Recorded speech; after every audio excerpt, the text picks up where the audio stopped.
mga boss, buong karangalan kong ipinakikilala sa inyo ang pambato ng daang matuwid sa pagka-Vice Presidente Leni Robredo.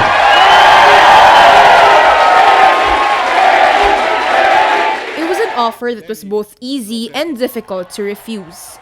After weeks of soul-searching and agonizing, Camarines Sur Representative Leni Robredo says she is ready to accept the challenge to run for Vice President. Buong puso, buong pananampalataya, at buong tapat ko pong tinatanggap ang hamon na tumakbo bilang pangalawang Pangulo ni Secretary Mar Rojas. Ibinibigay ko po ang aking sarili ng buong buo sa ating mga kababayan, lalong-lalo na sa inyong mga nakatsinelas na nasa labas, nasa ibaba at nasa laylayan ng lipunan. Maraming salamat po. The Rojas-Robredo ticket is announced less than a week before the filing of candidacies and more than 2 months after Liberal Party standard-bearer Mar Rojas declares his bid for the presidency. It was not an easy decision to make for Robredo, wife of the late Interior Secretary and Naga City Mayor Jessie Robredo. Her children were initially against the idea. Robredo was worried about her district and insisted that she was too much a newbie for the task ahead. Sa amin pong mga agam-agam, tinatanong po namin ng aking mga anak, kung ano kaya ang gagawin ni Jessie kung siya ang nalalagay sa ganitong pagsubok.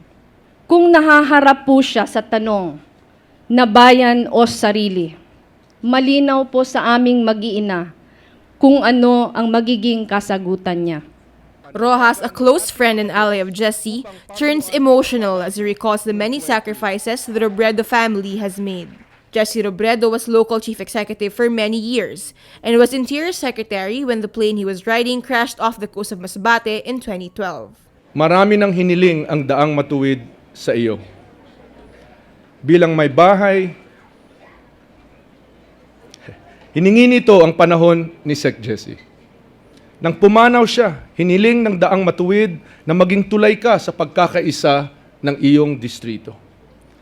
Alam naming hindi mo inambisyon ito at lalong hindi mo inambisyon na maging Vice Presidente ng bansa. Pero kailangan ka ng daang matuwid.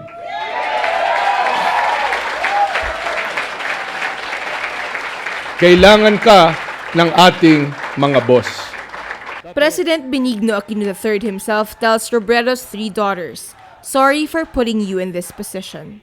Kailan mabutihin mga anak, si Icas Trisha at si Jillian, na sana pagdating ng panahon mapatawad niyo ako.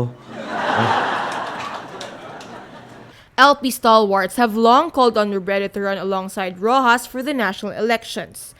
Their tandem, if the ruling party is to be believed, would best embody their 2016 campaign promise of continuity and certainty that with them, the daang matuwid or the gains of the current administration continues.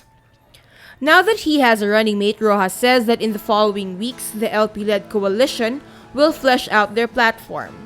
But even as that happens, the Liberal Party will have to figure out how to boost Robredo's survey ratings. The latest vice presidential preference poll places her at 10th. If Ross's declaration was about readiness and the right time, Robredo centers on sacrifice. A low-key lawyer by profession, a widow, a single mother, a reluctant politician now thrust into the national limelight. Will the sacrifice pay off, and can Daang Matuwid win an election? We find out in 7 months. Beko Pin Rappler, Manila.